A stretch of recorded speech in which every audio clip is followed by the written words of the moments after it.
It's been a busy conference already, and I'd like to do my part to help keep everything on schedule. For those of you that I haven't already met, my name is John Driggers. I'm from Lexis-Nexis. I'm stationed in our headquarters in Dayton, Ohio. But I didn't start with Lexis in that capacity. I was fortunate enough to be the law school representative on the ground in the Northwest. And it was a wonderful start. In fact, when I was in law school, I had wanted to work for Lexis. And I talked to my student representative there, Mary Frizzell, who worked for Lexis, and she told me that unless somebody died or got promoted, because nobody ever wants to leave Seattle, I didn't have a chance of getting a job with Lexis in Seattle. And the good news is Mary got promoted. She's still with the company, she's with BIS, but I ended up getting her job, and that was my start with Lexis. And after 3 years of working in the law schools, I moved back to Dayton. After having lived in Seattle, it's been an interesting experience for me, learning about life in Dayton. I actually grew up in California, and I was driving in Dayton 2 weeks ago. This is a true story, and I saw a very attractive woman driving a nice little sporty car, and she had one of these license plates on there that had kind of fine print, so you had to get up close behind it to read the fine print, and it said, "California girl looking for life in Dayton." And I could sympathize with her. What I'm going to do here today is talk to you about two general categories of information. They all fall under the rubric of what's new with Lexis-Nexis. But the first part that I'd like to talk about is what we're doing this fall in the law schools in terms of software rollout, Lexis Access, some of the tools that we'd like to put on our website, and get your feedback on that. And then the second half of my presentation is going to be devoted to talking about the virtual classroom. For those of you who weren't able to attend one of the sessions this morning, or particularly our second session, we were kind of packed in deeply. We had about 30 to 40 people standing along the back walls, and some of the people simply couldn't hang for the whole session, and I sympathize with them. I will be doing just a very quick orientation of the virtual classroom so that everyone has a grasp of what I'm talking about.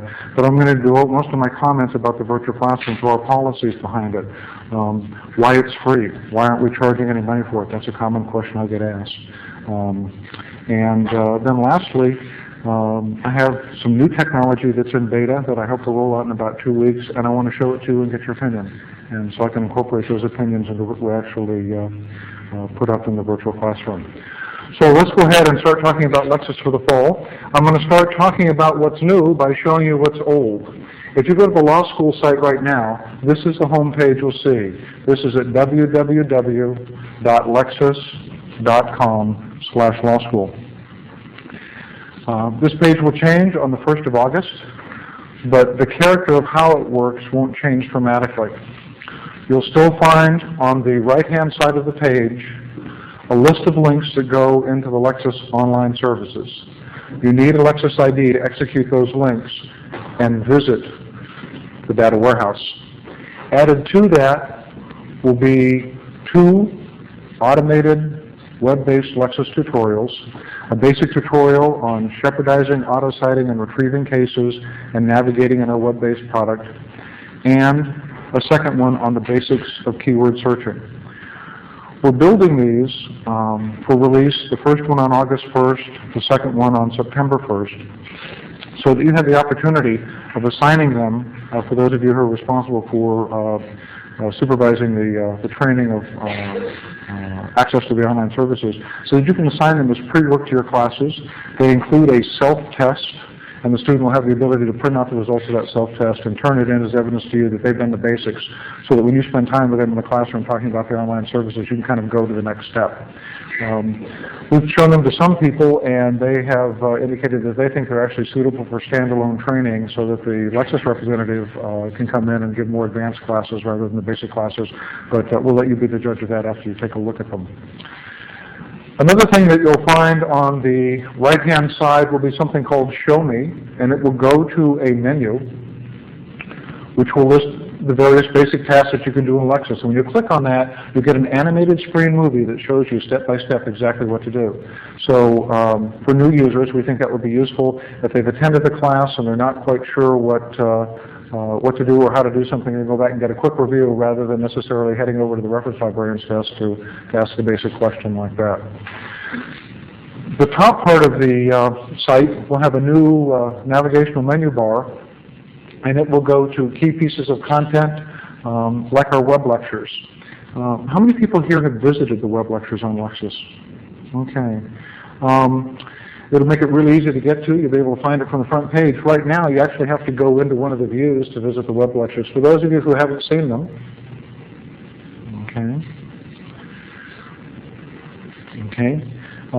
in its current presentation, we have, normally changing on a weekly basis, columns about things about the law and technology that would be of interest, we think, to the law school community. And authored not only by the man in that picture, but the author happens to be sitting in the back, Michael Geist. And Michael and I will be doing a presentation on the web lecture format on Saturday. I invite you to attend that. He'll be doing most of the talking, and it won't be focused on what he's done for us, but how you can use the technology and the approaches he's used to build your own web lectures, either for use in the virtual classroom or just on your home page at the law schools. On the left-hand side are the web lectures, this being a column, and you can visit the archives and read old columns.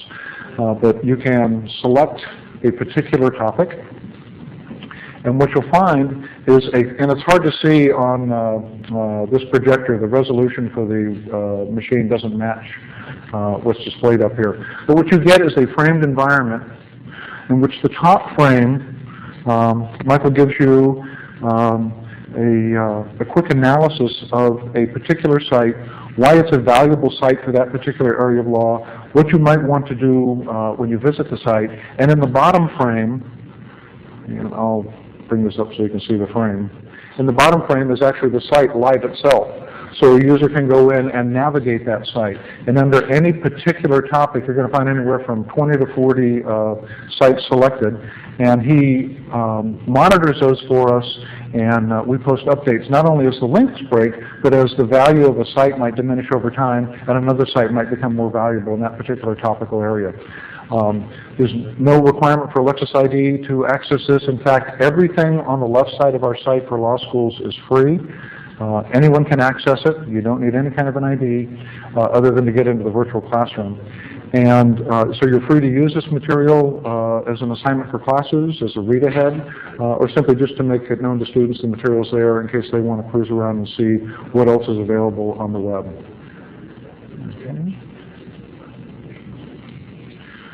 Okay.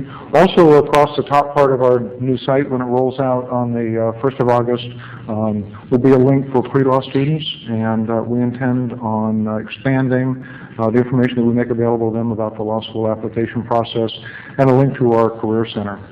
On the left-hand side, you'll find all of the links to get to various substantive pieces of content that we're going to offer on the site. And we're going to break that out by topical area, just like the web lectures are broken out. So there'll be a topical area for legal research and writing, a topical area for torts, a topical area for contracts. And we'll put material in there that we think would be useful for students. We invite you to look at it to see if any of it might be appropriate to assign as pre-work. As an example of the kind of material that you might find there, I'll show you something from our current site. And you may or may not want to assign test-taking kits, but we have a piece by Matt Moreau on plagiarism.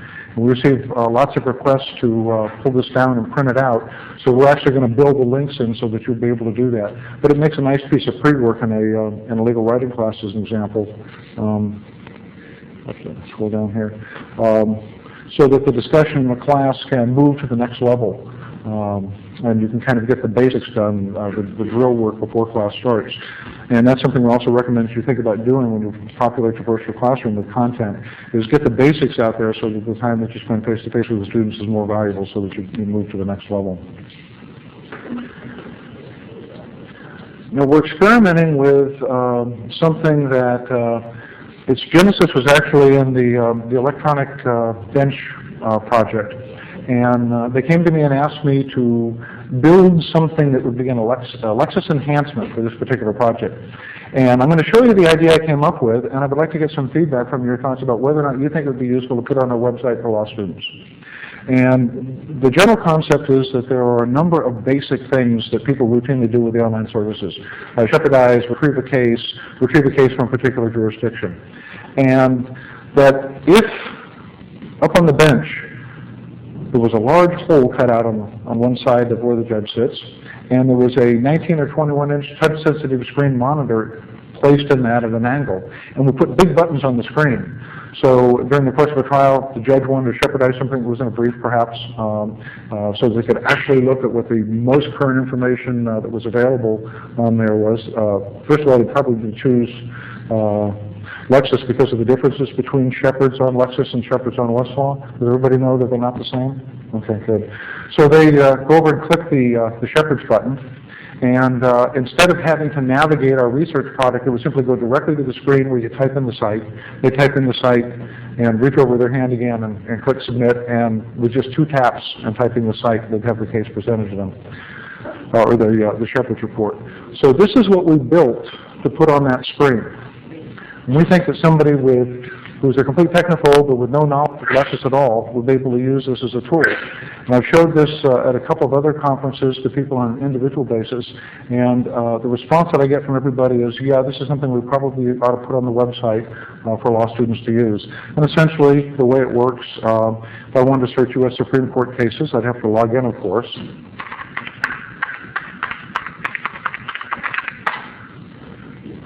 Okay. And it goes to Lexis, and it populates the source, so that the user doesn't have to select a source, with what it is you want to do, and you simply put in your keyword search. We'll back up again. If I wanted to shepherdize, I click on this screen. Takes me, I've already signed in, so I don't have to do it again. Takes me right to the screen where I just type in the citation, and away I go. Can I see a show of hands if people think this would be useful to put on the law school site, or it's too elementary, do you think? Okay. Okay. Anybody thinks it doesn't belong? Okay. If you have some individual comments on it, I'd appreciate it if you share it with me after the presentation. I'm always open to new ideas about how these items might work or might not work. Okay. This fall, we're doing something which most people have responded to very warmly, and some people have said, "What in the world are you doing? Are you guys out of your mind?" There's not going to be a software distribution this fall for Lexis-Nexis. Okay. We are fielding access to Lexis for law students exclusively through our web-based product. So that a student merely needs access to the web and a browser. The most common question we get is, what about students who don't have internet access? We've got a subscription, and as part of that subscription, you're supposed to provide access to all our students. What about the 5%ers, I guess we'll call them, who don't have access? We have a solution for that available for those people that will give them web-based access to Lexis-Nexis. So while we're not distributing software this fall, we will have a CD that we'll be distributing in the law school. It will consist essentially of some shortcuts to things that we have on the web, and the solution that we have for people who don't have internet access. Now the solution that we're going to provide them, they'll be able to use from home, dial up. They will not be able to surf the web with it. They'll only be able to access Lexis. Okay? So there's really no reason why web-based access to Lexis can't be universal in the law schools. Let's go ahead and take a look at what the front page of Lexis Research on the web looks like. I'm sorry, did someone have a question? Yes.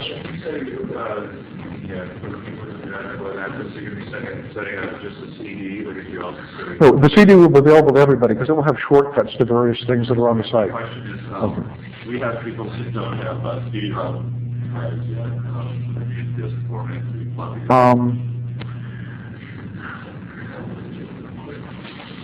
You know, I don't know affirmatively that that's the case, but we will provide it to them, even if we have to have the reps go ahead and pull it off the CD for them. I'll get your question. We did a survey in March of law students and the kind of technology they had, and we learned some interesting things from it. One is students are coming back to school more, and the trend has shifted. For the last 3 or 4 years, we saw the rise in home access to the online services, Lexis-Nexis included, rising 10, 15% a year until it was really the way most people accessed Lexis most of the time. And we saw that trend start to drop. And we think that part of that is simply that the schools across the board have kind of caught up in a big way in terms of technology. There's simply more workstations, more access on campus. It's easier in the schools to be more invested in technology or bringing the students back into the library and on campus to do research. We think that's a good trend. The other thing that we looked at was the kind of equipment students had. And kind of across the board, they're kind of better equipped than the Dayton campus for Lexis-Nexis. It's pretty impressive. What typically happens, we think, is that the student starts law school and they have that student loan check, and they know they're going to need a computer. So they'll oftentimes take that opportunity to either buy a new computer or upgrade the system that they have. And that there's one other little bubble in that snake, and it occurs around the holidays.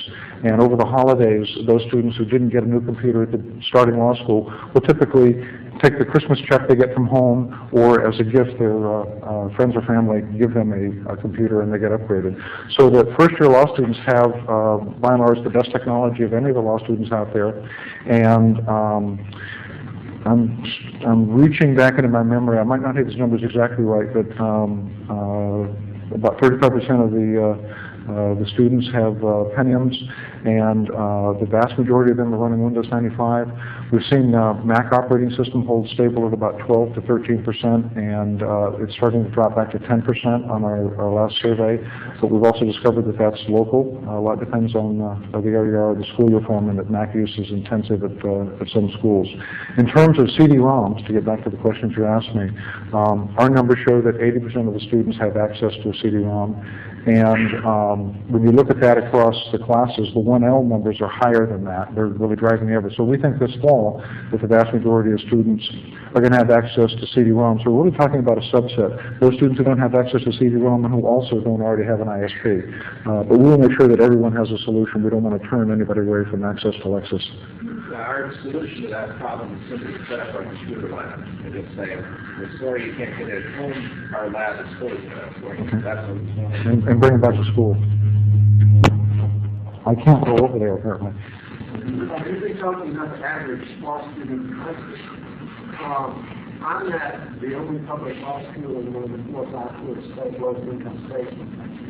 And let me tell you, I'm at the only public law school in one of the 4 or 5 lowest income states in the country. And let me tell you, our students a lot of them don't have good hardware. A lot of them pick up an old DOS computer for $200 or something. But a lot of our students do not have computers and CD-ROM not. Okay. I will, this is one of the reasons I want to share the information. I will take this back and ensure that we have some kind of disk-based distribution for the internet solution that we offer for the people that don't have access. Our survey last year showed 90+% of them, and as you say, in the other case, the high class. Are you a private law school? Yes. Okay. We've got a question from I'm concerned about functionality of the version on the web. Mm-hmm. Right now, last time I looked, we didn't have segment searching, and printing was a problem. Our new students start in August, and we want to train early. Mm-hmm. And my question is, when will it be as functional on the web as it is in the old 7.2? That's a really good question, and it's a topic that we talk about a lot back in Dayton. And for those of you who may not have heard, who's up on the balcony, the question is, when will web-based access have the same feature function set and functionality that the session manager software has? And to be quite candid, it may never have the same function set. It may have different functions that aren't available in the session manager in terms of it being as feature-rich, in terms of offering a wide selection of features. I think you're probably talking 6 to 8 months before you might conclude that the web browser and the web interface offers a comparable level of functionality. With the session manager software, much of the functionality is built into the software itself. Okay? When you're talking about web-based access, we don't control the software. It's controlled by Netscape, it's controlled by Internet Explorer. So enhancements to the system end up being built on the server side. Now, we've had web-based access to Lexis for law schools for a year. and we learned a lot about what worked well and what didn't work well. And we're going to see our first major set of enhancements be available on or about July 27th. And it will offer functionality in those enhancements that you're not going to see for some time in the Session Manager software. So there's going to be different sets of features and functions. She asked one last part of the question. In terms of printing, you can print from the web-based access to Lexis by using the print function in your browser. But that, as some of you know, doesn't print to our standalone printers. Some people see that as a blessing, and some people see it as a curse. The people who see it as a curse say, oh no, we're going to have to pay for the toner and paper. The people who see it as a blessing see it as a pedagogical gift that students are forgetting or never learning how to research. They're only learning how to use the online services as a Xerox or a duplication machine. And they're printing out hundreds of pages on the standalone printers, taking them home, and never really doing the kind of parsing and evaluation of cases that is really the skill they're going to need when they go into practice. So the jury's split on the issue, but in terms of printing to our standalone printers, I expect that to be available in about August. Okay, because we have to decide which version to train on pretty soon. That's my reason. I should train on the old software that I have left over. For those of you who have the older Session Manager software installed in your networks, you may want to do a gentle transition, if you will. But we're focusing, from our perspective, on web-based access for home use. So if you've already got version 4 or version 7 installed on the school network, that won't stop working, and the IDs still work with it. But the one consideration is that you'll be showing them one version of the software, but when they go home, they'll have a different version to use. Our initial analysis of what's going on in law schools is that the student reaction to web-based access is much, much warmer than to Session Manager access. They find it easier to learn and easier to focus on the research issues rather than learning just how to make the software go. So those are things you might want to consider in making a decision. It's just the afternoon classes. They take twice as long because the morning classes. The internet slows down. If you're at a school and that you're seeing significant slowdowns in web-based access, particularly in the afternoons, depending geographically on around 3 or 4 o'clock, make sure that your Lexis rep has that information, and on a case-by-case basis, if there's a real problem there, we may be able to come out and provide some consulting help to be able to remedy that and increase your response time. John, I think we'll get questions from the students about the synchronicity between this and what's happening in the law firms where they're working. Can you give us where that market is? Okay. Good question. You mean all those law firms out there that are still using DOS? Okay. Again, this is a topic that we talk about a lot back in Dayton. You may, I guess, from my opening remarks, you may think that maybe it's just nothing to do but for us to just sit around and talk about Lexis issues. But the concern is, and we've heard this from our reps who work in the law firms, that they're concerned that students will learn Lexis on the web when they get to the law firm is still using one version or another of the proprietary software. I guess the best way to describe how we fall out on it is the research is not about the software. The research is not about the interface. The research is about the research. The skills that you need to be a good legal research don't really have a lot to do with the software tool. They have to do with how you think about researching. Boolean searching is Boolean searching is Boolean searching. Knowing what the right kind of sources to hit for the problems that you're trying to solve, the answers that you're seeking, have to do not with what the software looks like, but what's the underlying database and information that's there. And that basic skill is what we really need students to learn in law school. When students get to the law firms, they have access to a Lexis commercial representative who by and large will sit at their elbow and guide them through learning the new Session Manager interface and some of the differences in the feature function set that are available. In fact, we have increased, and I suspect the trend will continue, our efforts to train these students before they actually report to their first day of work at the law firms when they get their permanent offer. The other thing to remember is that we're really talking about moving a bubble through the snake again. We're talking about first-year law students. The second and third-year law students have already got the software that we've previously issued, and they, of course, can continue to use that if they want. And so there's going to be a 3-year transition, so we really have to say where a law firm is going to be 3 years from now. And we think that even the firms that are on DOS will probably have transitioned to some version of Windows or some other operating system.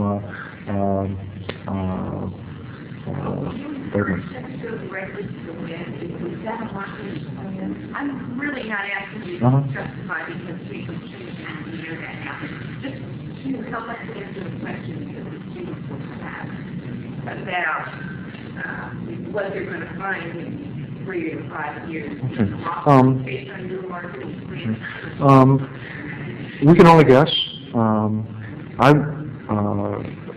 As we sit around and bandy this around, I would venture to say that probably within 2 years, 2 to 3 years, 70–80% of the law firms will have some kind of web access available. But remember that the student who's mostly comfortable with web access is not limited to using the session manager software at the firm. They can just use their own internet account and continue to use web-based access. They don't have to convert if they don't want to. John, can I help? Yes, please. I know the answer to your question because that's my job. My name is Ryan Stubb. I'm the center of the marketing plan and product development plan for Lexis-Nexis for commercial customers is all web-based. All the new developments that we're working on that will roll out this summer that are very exciting, some of which we can't talk about yet, in terms of new capabilities with the search software, and all those new capabilities deliver first on the web and deliver first in an internet environment. And so you should be very, very confident that what direction John is describing for you as the direction we're trying to get our student users to be comfortable with is exactly what we're going for the company anyway. What's going to happen with the shut site software? You're going to see web-based versions of those tools in the near term. What's going to happen to the check site software and those kinds of capabilities? Yeah, I thought for sure that we would have that printing from Exchange. What exactly are the limitations, printing limitations that?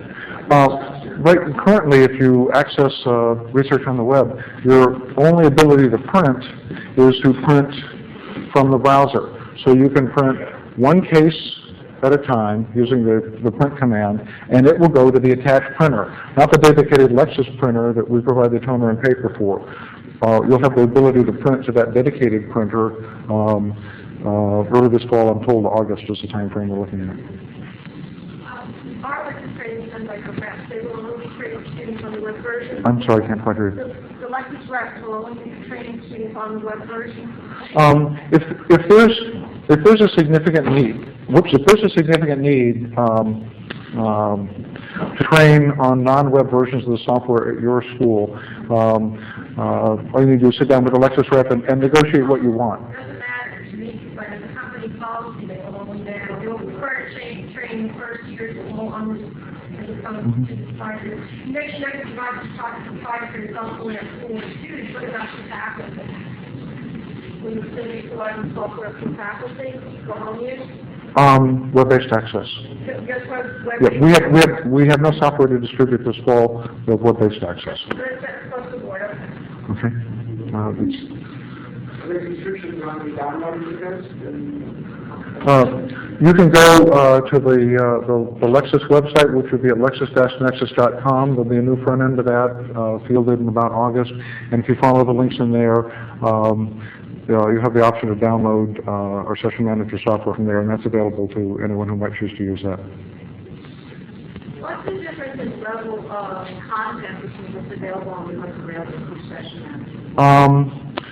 We're still working the menu and source selection items, but for all the basic legal materials and access to the Nexis databases, there's no significant difference, and you'll see them become essentially parallel as we resolve some of the more esoteric links. For instance, some of the materials we have are just simply more difficult to convert to web-based access or to access them in the data OS we have.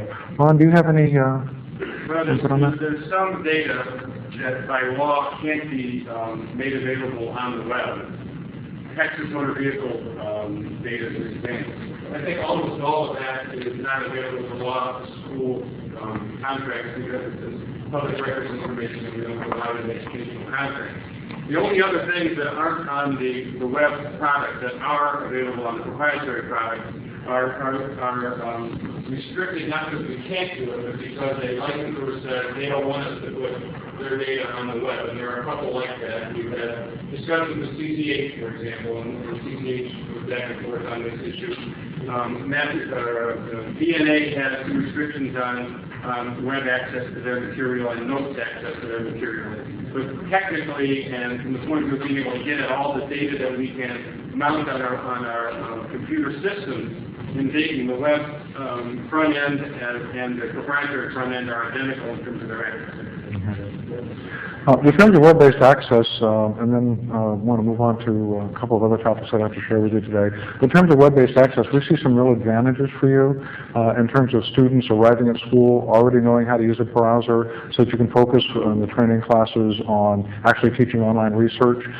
It means no more annual software upgrades for the Lexis software and getting it installed on the server and all those kinds of activities. It really reduces the overhead that you have at your school in order to offer robust access to Lexis-Nexis. So we think a year from now, when we're back here and talking to you, that by and large all of you will tell us we probably made the right decision. Let's talk a little bit about the virtual classroom. For those of you who weren't able to attend one of the first two beginning sessions that we had this morning, or who tried to get in and simply there was no room left in the room, let me give you a little bit of history. Just about this time last year, and of course we had been watching the development of TWIN over time, as probably everybody in the academic community had. We came to the conclusion that I guess a level of critical mass had been reached. There were enough professors at enough law schools who wanted to experiment with some kind of an online teaching environment that we felt that we had to bring something to the marketplace too. So we did the equivalent of a literature search in terms of looking at the various kinds of products that were out there, and we looked at lots of stuff. And in fact, there's a product called Top Class. Is anybody here familiar with Top Class? Have you heard of it? Okay. It's a very, very, very good product. And we were very close to deciding on licensing that software and making it available in the law schools for free, so that faculty members who wanted to experiment with this kind of technology could do so without having to sign a contract, having to give us any money, and be able to really approach it and experiment with it in a way that didn't constrict them or obligate them in any way. But we found there were two significant limitations we thought with Top Class. One was pricing. As near as we could determine in our initial conversations with them, a site license for a year for a law school would probably run about $25,000. Now, that's not a lot of money to some schools. To other schools, that would shut down the school. They just don't have that much money to spend on this kind of a project. No matter what the case, you can buy a lot of something for $25,000. But that really wasn't the kicker. The kicker was that to put up a basic class in Top Class, you, as an author, would have to have a basic knowledge of HTML. Now, not an extensive knowledge, but a basic knowledge. And we felt that would result in one of two things. The door would either be shut in the face of lots of faculty who'd like to experiment with this, but either didn't have the skills and didn't have the time to learn them, or maybe had the skills but simply just didn't have the time or the desire to bother with HTML coding. Or, in the alternative, that they would line up at the door of the MIS staff at the law school saying, "Help me put my class up." And our experience is that law school MIS staff simply can't accept that kind of a burden or a task. So we kept looking. And then we discovered Web Course in a Box. It was developed at Virginia Commonwealth University by a team of educators and programmers to support a complete online degree-granting program. And when they were done with it, they thought they had a pretty good piece of software. So they formed a corporation, Mad Duck Technologies, and they went commercial with it. So we took a look at the tools, and it was kind of like Mama Bear, Baby Bear, Mama Bear, Papa Bear, Baby Bear. When we got that web course in a box, everything was just right, we thought. Pricing issue. Because the software was developed at an academic institution, any school that wants to adopt the web course in a box server software and simply run on campus, independent of any vendor, your own virtual teaching environment, can get the server software package for free. They make it available to other educational institutions at no cost. So we thought that was the right price. Okay? We, however, are not an academic institution. We have to pay for it in order to make it available to you. But the second thing, and again, this was the kicker for top class, was that to build a class in web course in a box, you need two skills. You need to be able to start up Netscape, and you have to be able to just follow some plain, simple English instructions. You need no knowledge of HTML. Everything in the virtual classroom is forms-based to build actually very sophisticated classes with discussion groups, subset discussion groups for various student teams, quizzes, automatic emailing of the results of the quizzes to instructors. You put your syllabus up. Every student gets a home page automatically as part of Web Course in a Box, which they can populate with information. And I'm going to just cruise you through very quickly what a typical class might look like, and then come back and talk to you about why we're doing this for free, and how long we might do it for free, and some of the other issues that are involved in terms of policy. Class info. Instructor's name, email address, and again, I apologize, the projector here doesn't show the entire page, but I'll scroll down so you can take a look at it. And a user could scroll down this page and read or execute any information, or simply use one of the links at the top of the page. To build this page, you're presented with a page in Netscape, which has a title in it like attendance policy. You don't want to talk about attendance policy, overtype that and type in what you want. Maybe you want to talk about grading policy. And a big box underneath that, you type in what you want or paste it in if you've already got a grading policy in a Word document, and continue to work through the boxes for as many as you want. At the bottom there's some boxes so you can add some links to other information, maybe the school's homepage. And then you just press submit. And Web Course in a Box collects all this information, builds this page, builds the links, puts it in a horizontal line, and puts it in your classroom for you automatically. You need to know HTML. Okay.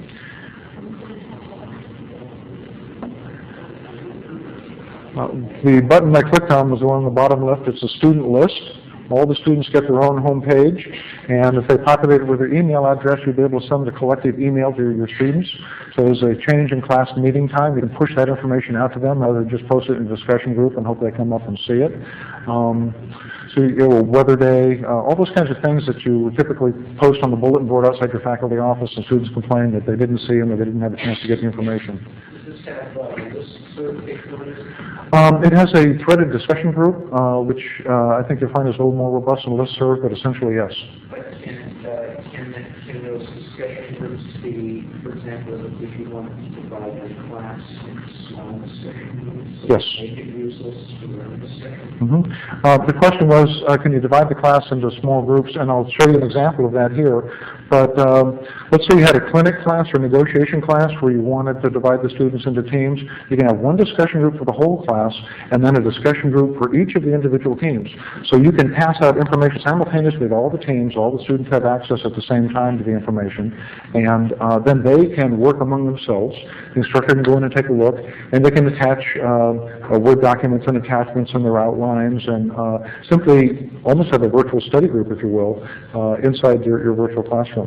How many people here from schools that have an evening program or an extended program?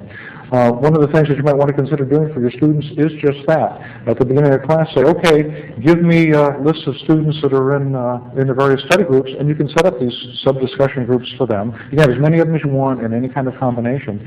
And then for those students who are challenged to have the full law school experience because they work during the day, and it's hard for them to get together 2 or 3 times a week for their study group, they can get together maybe once a week and then use this space to supplement that and get a richer experience than they ordinarily might. And they will be mightily grateful if you would do that for them. If they're not registered for a specific course that's using this, you have to make it a semester, and the study groups keep going and have the rights.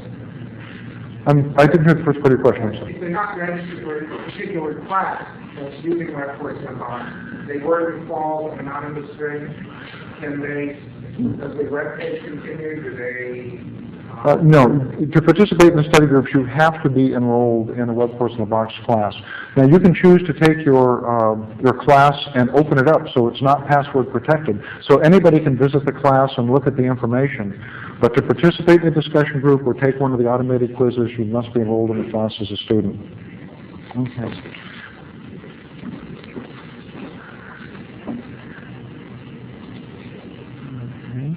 And announcements is simply a place where you can post information which might not be a continuing and regular part of the class, but supplement something that you've already posted in Web Course in a Box. And schedule. This is where you put your syllabus style information. You'll see that it's readable in two ways. One is with the linking table at the top, or you can read it in a linear fashion, and you can add information between these dates and populate this. It's very flexible so that you can build it and then go in and modify it whenever you'd like.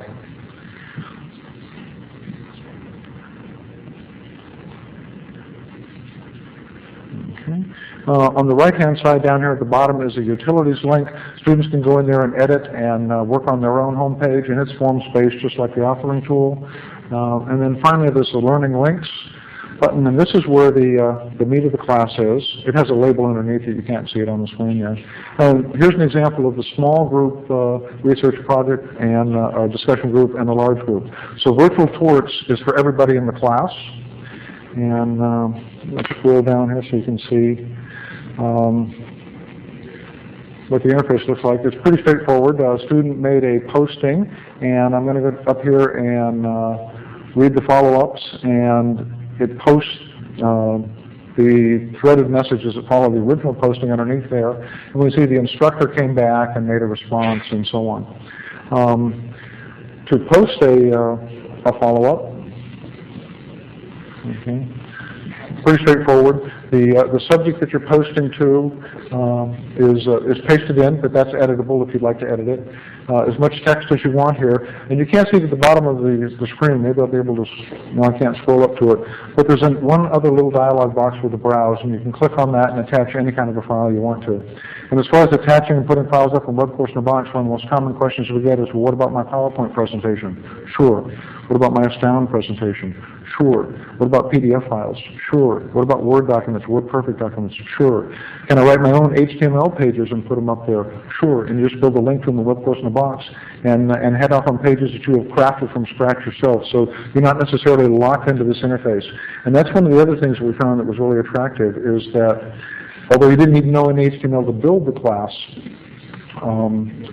if you knew how to write HTML code, you could simply use it as a sophisticated client to put your pages up on the web, build a couple of links to those pages, and the students would simply navigate in the universe that you had built yourself.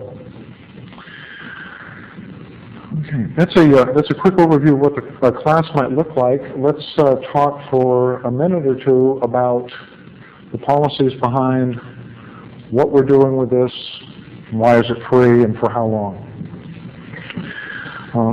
We negotiated with the Web Course in a Box people to host this on their server, and we licensed the software. We currently have it licensed, our initial window for a period of about 18 months, and then the ability to renew it as long as we need to. But they maintain the server for us. This is not on a Lexis-Nexis box, and in fact, the virtual classroom is not part of your Lexis-Nexis subscription. If you call Lexis-Nexis customer service and ask them a question about the virtual classroom, you'll get forwarded to my office and my staff. Okay, your Lexis ID has nothing to do with the virtual classroom. If you need to have your ID reissued, you get forwarded over to my staff. And when we built this with the Web Course in a Box people, we wanted to make sure that you had access to good information about what to do if you ran into a problem. So we also contracted for the customer service for this from Web Course in a Box. And in the authoring tool, there's a link to where you can email the developers directly, and you'll be getting answers from people who know the insides of this environment, and will be able to answer your questions, I think probably much more directly and better than if it was going through a Lexis person translating for you who didn't know firsthand how it was built. But again, it's hosted off-site. There's a separate URL that you can use to go straight there if you want to, rather than going through the Lexis for Law School site. And if you choose to just give your students a URL for your class and not put it on a class list, your students can go directly to your classroom and not get any kind of Lexis promotional material, any kind of marketing. For those of you who've used Twin, I'm sure that you've probably noticed on the home page there's a nice big ad there to buy Twin case books or West case books, and lots of links into things on Westlaw. Our concept is, first of all, that any school that does not have this kind of technology in-house 3 to 5 years from now is probably not going to be competitive academically. Simply won't be able to attract the kind of students and faculty that they need to stay competitive in the academic marketplace. And so there's really only a 3 to 5 year window in which you need some help, in which you need access to this kind of technology. So we are not going into the virtual classroom business. And we see no particular wisdom in you creating intellectual property, giving it to a vendor, posting it on that vendor's website, and then paying that vendor for the privilege of looking at it. But what you do need is a window to this kind of technology now, so you can experiment and make the kinds of decisions that's right for your school. We would hope that you would use this technology for a semester or two, and then make a decision about which way the school wants to go, maybe 3 semesters or 4 semesters. And that you might choose a web course in a box package, you might choose top class, you might choose something else, you might choose to build something from scratch at your school. But this will give you a chance to experiment to see what you can do with the pedagogy. What kind of an investment is it worth to you as an institution to make in this approach? But nothing works out as planned in life. While we worked very, very hard to preserve this as your area and your classroom without a vendor mucking around in it and trying to capture the hearts and minds of your students and creating a closed universe. And because this doesn't require a Lexis ID, you can use it on the first day of class at schools in which you don't want access to the online services until 6 weeks or 8 weeks or the end of the first semester. But this is still available to you as a teaching tool. We're not using it as some kind of secret way to slide the people into the system. But still, we get calls every day. Gee, I want to link to the Lexis Data Warehouse. Well, that warms our heart. We like that. Okay, I think that's pretty neat. So here's what happens. You apply for an ID, and we send you the information about how to build your classroom. And about 2 weeks later, we send you some information about how to build links to cases and Shepherd's Report in Lexis manually. When I say manually, we give you a string, a URL, and we show you a sample with a citation in it, and you take out that citation and put in the one you want to link to. But still, that's not as easy to use as an automatic linking tool. So I have in beta and would like to show you and get some feedback from you today on the interface what we propose to put in the virtual classroom that will permit you, not require you, but permit you to link to Lexis. And something I don't have to show you, but we've had some requests for it too, is it will be followed in about 2 weeks with the same kind of linking that's available. Do we have any Twin users or prior Twin users in here? You know, the ability to put those little markups around sites and they become automatic. We'll have that about 2 weeks after this particular tool is fielded. So let me show this to you and then give me your feedback. Tell me what you think. Now we'll have to, in order for me to show it to you, I'm going to have to build the classroom really quick. It'll take me about 2 minutes here, so if you'll bear with me. For those of you who already saw it in the hostings, this will be familiar. I'm going into the training environment, and I'm going to bring up the instructor button. And the reason authorization failed is I already logged in as a student to show you the student class, and students can't get into the instructor point. So now I have a chance to log in as an instructor.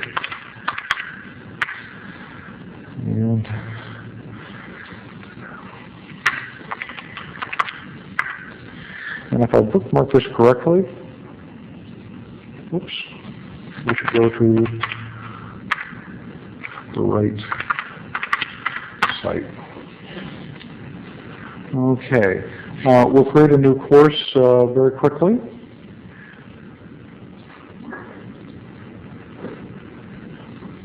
Okay. For those who haven't seen it, the left side of the screen is where you put in the basic course information, and so this would be a law course.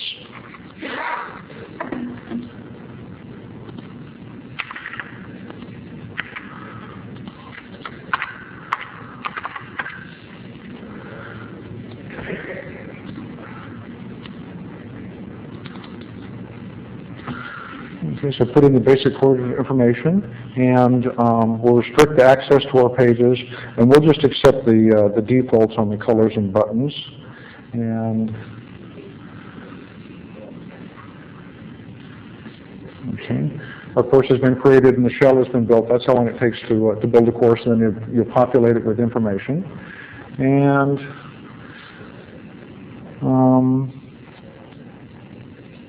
okay.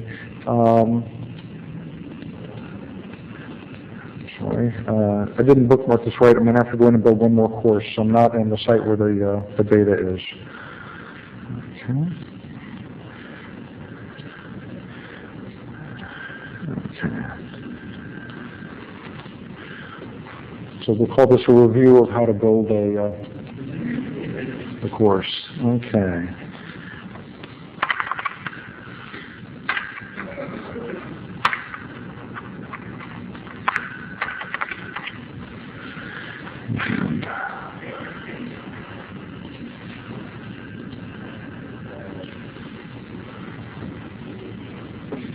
Okay, and we'll choose to restrict access so that the class is password protected. We'll accept the defaults on the colors and buttons, and it'll create a class for us. Okay, and the menu for building your class is over on the right-hand side. We'll go back to that, and you can see that what we have is the ability to build Lexis links as part of the course content. And you will also find if you go into the lesson builder to build a specific lesson on a specific topic, which you might do for one class session, that you'll be able to build specific links into Lexis.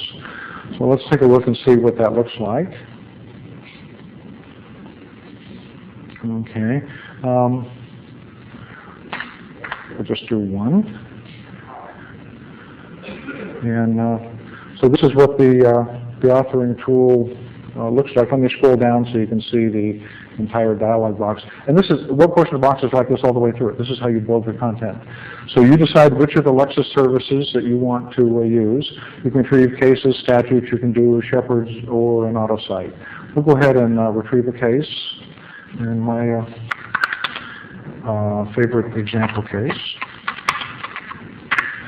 And it's the Sony corporate case that is in most of the civil procedure books. Whoops. And then down here, any comments I wanted to make that, read this. I'm a text typist.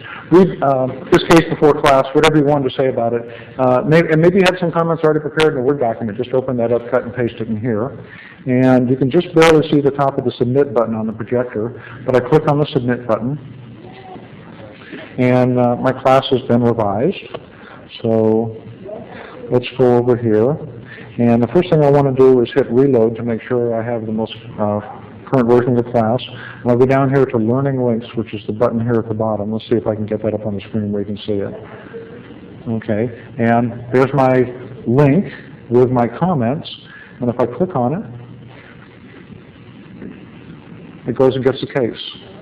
So that's what we propose to put in the virtual classroom for you if you want to link to Lexis. Can you make sites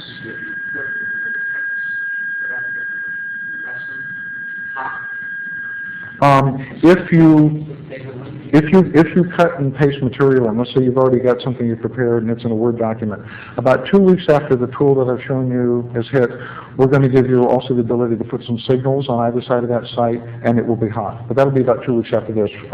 We had more requests for this kind of a tool than the other. At what point do you require Lexis password? Oh, I had already logged into Lexis, so it was in essence running in the background on the website. So yeah, so the first time the link would be executed, it would ask for a password for Lexis. So you can build a class with lots of links that are in it, but they will not execute until the student has a Lexis ID. Are all the links in one place on the classroom, learning link section, or can you sprinkle them around your... The two places right now where we propose to put the tool is in Learning Links. But then if you go into Lesson Builder, where you create a specific lesson on a topic, and we'll create a new lesson, and we'll call this My First Lesson. Okay, and we'll display the Lesson Builder, insert a new section, and I choose which section I want to insert, and one of those is to insert a Lexis link.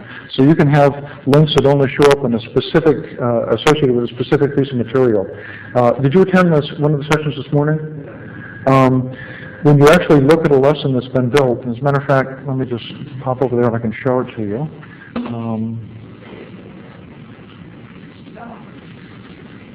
Okay. So we'll go into Learning Links. Okay. And we'll go down to a lesson. You can have a lesson on a particular specific topic. And that's one of the unique things about Virtual Classroom versus some of the other choices that you have out there, is that it's not just a discussion group or a collection of discussion groups. It includes all kinds of other things that you can do with and for your students. And one of those is to collect a variety of pieces of information and put it in one lesson. I'm logged in as an instructor, not logged into this class, so let me log back in. Oops, must have a typo.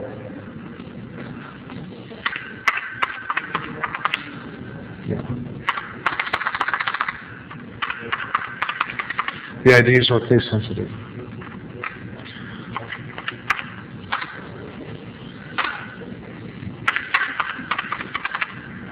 Now you know why I typed like that when I put the information in. There we go. So this is a lesson that was put together in our sample torch class, and the instructor chose to add a graphic and also add a link to the quiz. So there would be a spot in here that would be links that were associated with this particular lesson.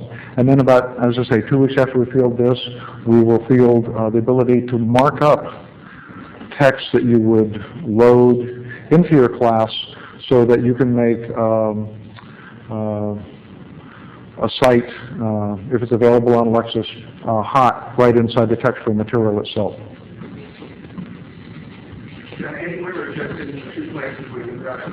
Right now we're looking at just in those two places, but this is one of the reasons I'm showing this to you is, tell me, are there other places in Virtual Classroom you find it useful? In the syllabus, okay. Read this case. Pardon? You have in your schedule, read this case class. And they click on it and come up, we'll add it to the syllabus then.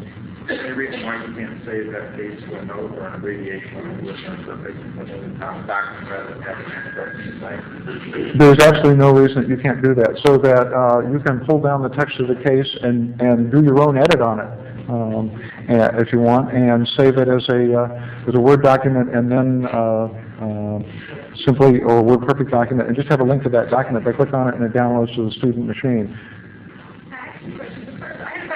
Was very frustrated. She wanted students to read a number of sections of the statute, say 18 U.S.C. 1 through 15, and the twin she has to do a link for each section, and felt that was a tremendous effort and waste of time. I assume that was still the case with this, that you could not do one link to multiple sections. Okay, that's an accurate assumption for what I've shown you and told you about.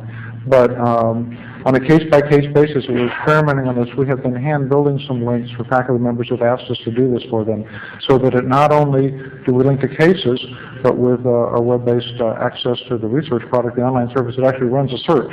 So we can craft a search that would retrieve all those and give that to you as a URL. I expect that sometime in the reasonable near term, you're going to see the ability to do that on your own. Right now, we're hand-building those for you. My other question had to do with one of the criticisms of plan that I know was registered our school and others was the term of customer service support, only a 800 number, and no one there can answer questions. And you're not even going to provide that service. What sort of documentation or manual will you have available for faculty? Okay. When you first, let's see, what's the best place to go? When you first get your ID, we send you an email that has your ID, explains how to sign on, and provides the web-based links to the various entry points in the system and to the teacher's manual. We'll go over to the law school site, and then we'll go in as a student might, virtual classroom, go to class list. And so when you get to this page on our site, and we send you this URL independently if you just want to go straight to it, you can go to the teacher's manual. It's available in 3 formats, HTML, PDF if you want to drop it out and print it, or in Word for both the Mac and the PC. And I personally prefer the HTML version, but if you print it out, it's about 75 pages. That sounds like a lot, except there are all these screenshots in there, so bottom line is it's mostly pictures. I went through the instructor's manual, the teacher's manual, in about an hour and a half while I was eating dinner when I first was investigating this, and it's a superb document. I think you will find it answers all your questions. For example, one of the questions most commonly get asked is, gee, how do I build quizzes? It's probably the most sophisticated thing you do in Web Course in a Box. So let's see what the teacher's manual says about building quizzes. I clicked on Chapter 7, which is course content. And I know from having been here before that it's about halfway down. And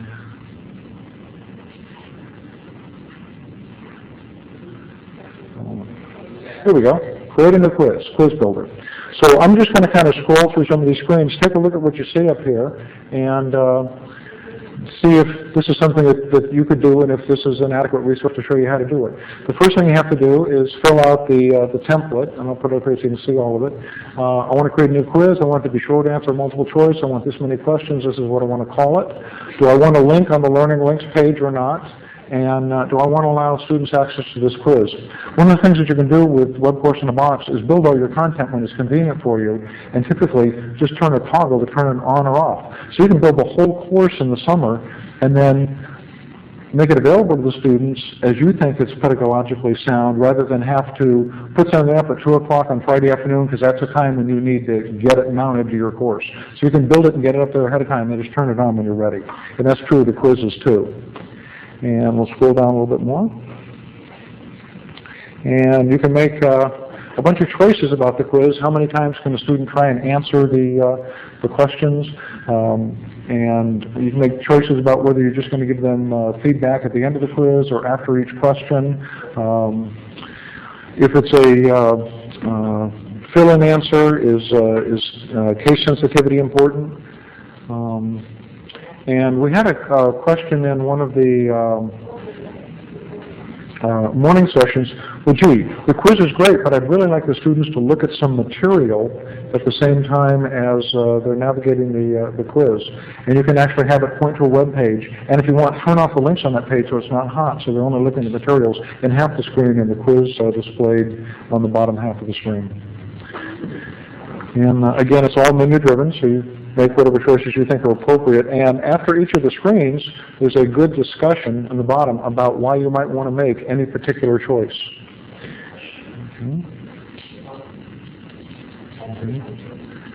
And then you fill in your questions, and then it gives a sample of taking the quiz and answering the quiz. And everything that you can do in Web Course in a Box is contained in this manual. And again, it's about 75 pages. That's the resources available to you. But let's say you read the manual, the old RTM. You did the right thing. You read the manual. We're really proud of you. You're making the extra effort to build your class. The next thing you might want to do is go over to the Web Course in a Box site and click on Try It, and you can go into an authoring tool there that's just open to anybody to experiment with. and just practice a little bit. Make sure you get the techniques down before you actually build your own class. Then when you're building your class, you can turn it off so it doesn't show up in the class list until you're ready to have it available to people. But still, you can't figure out how to do something. At the bottom of the page with the 3 brown buttons, and inside the authoring tool is an email link directly to the developers at WebCourse in a Box. And we hired them to provide the customer service for this package. We pay for it. And we have about 125 classes out there right now. Out of those, they've received about 25 emails. Pretty much everyone has gotten their ID, read the manual, and built their class. They have no phone service? We set it up for the initial contact to be email, and then if it's complex or you'd like to be called, include a phone number in your email message, and they'll call you back. To date, we've had no requests from users or telephone support. Doesn't seem to be necessary. But normally it's same day. Worst case is then something comes in the afternoon, you get an email back in the morning. They've been very aggressive about providing the customer support. They're very excited about the product. In fact, one person asked a fairly sophisticated question, and they gave a fairly sophisticated email response. They didn't hear anything back from the professor, so they emailed the professor 2 days later and said, "Did it work? Do you have any questions? Did we answer your question?" So we've been very pleased with the support they've given.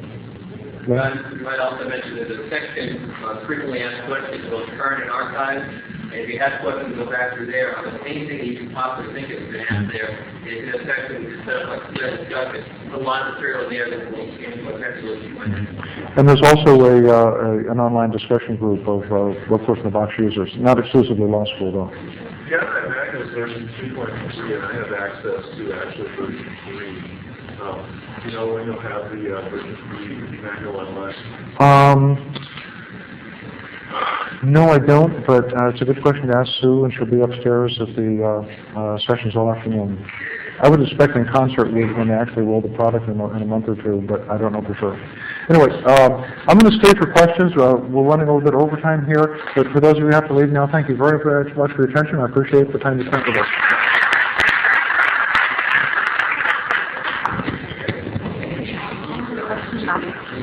Is that your...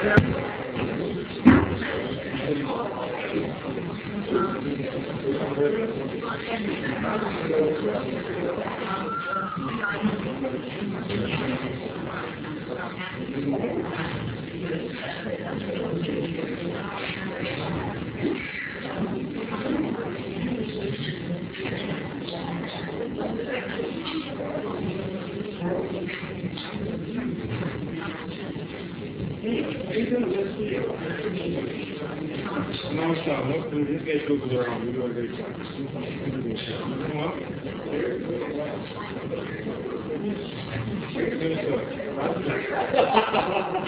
Take care about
say, hey, here's a calendar.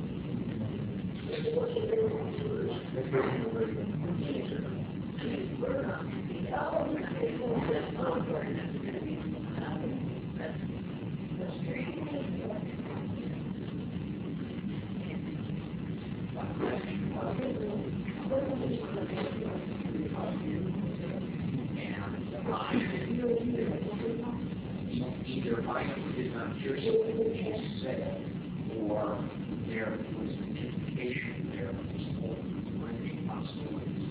Are you saying not going to charge for a minimum of 3 years?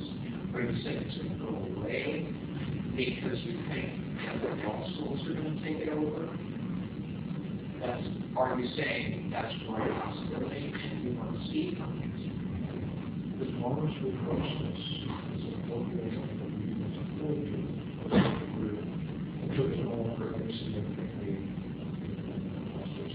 my projections are still maybe not yet.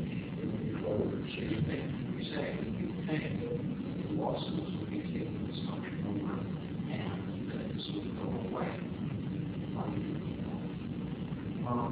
Because in the interim, to be quite candid with you,